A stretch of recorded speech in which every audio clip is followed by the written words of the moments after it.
മുനമ്പം ഭൂപ്രശ്നത്തിൽ വഖഫ് ട്രൈബ്യൂണലിൽ ഇന്ന് വാദം തുടരും. ഭൂമി ഏറ്റെടുത്ത 2019 വഖഫ് ബോർഡ് നടപടിയും ഇതുമായി ബന്ധപ്പെട്ട രേഖകളും ഇന്ന് പരിശോധിക്കും.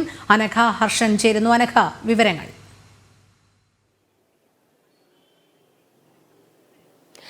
രോഹിണി, നിലവിൽ ഇന്ന് 5ാമത്തെ ദിവസമാണ് മുനമ്പം ഭൂമി കേസുമായി ബന്ധപ്പെട്ട് വഖഫ് ട്രൈബ്യൂണലിൽ വാദം നടക്കുന്നത്.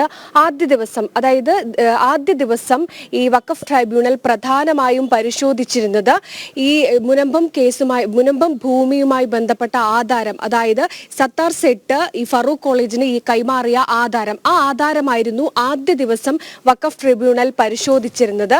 ഈ സമയത്ത് ഈ ഫറൂഖ് കോളേജ് പറഞ്ഞിരുന്നത്, ഈ ആധാരവുമായി ബന്ധപ്പെട്ട് വാദപ്രതിവാദങ്ങൾ നടക്കുന്നതിനിടയിൽ ഫറൂഖ് കോളേജ് കൃത്യമായി തന്നെ പറഞ്ഞിരുന്നു, ഇത് ഏതെങ്കിലും തരത്തിൽ ഈ ഫറൂഖ് കോളേജ് നശിക്കുകയോ അല്ലെങ്കിൽ മറ്റെന്തെങ്കിലും സംഭവിക്കുകയോ ചെയ്താൽ ഈ ഭൂമി അത് തിരിച്ച് സത്താർ സെട്ടിന് നൽകണം എന്നതടക്കമുള്ള മാനദണ്ഡങ്ങൾ വെച്ചുകൊണ്ടാണ് ആധാരം കൈമാറിയത് എന്നതടക്കമുള്ള കാര്യങ്ങളായിരുന്നു ഫറൂഖ് കോളേജ് ആദ്യ ദിവസം വാദിച്ചത്. എന്നാൽ ഇത് വഖഫ് ഭൂമിയാണെന്നാണ് വഖഫ് ബോർഡ് ട്രൈബ്യൂണൽ വാദിച്ചിരുന്നത്. അതിനുശേഷം പിന്നീട് 2ാമത്തെ ദിവസം കോടതിയിൽ വാദപ്രതിവാദങ്ങൾ നടന്നത് ഈ മുനമ്പം ഭൂമിയുമായി ബന്ധപ്പെട്ട് നിലവിൽ നടന്നിരിക്കുന്ന കേസുമായി അതുമായി ബന്ധപ്പെട്ട് പുറത്തു വന്നിരിക്കുന്ന വിധി, ഈ കാര്യങ്ങളൊക്കെയായിരുന്നു 2ാമത്തെ ദിവസം വഖഫ് ട്രിബ്യൂണൽ ചർച്ച ചെയ്തിരുന്നത്.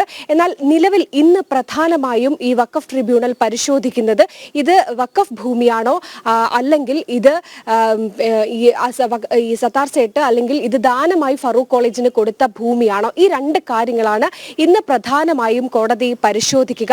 മാത്രമല്ല 2019 ഈ മുനമ്പം ഭൂമി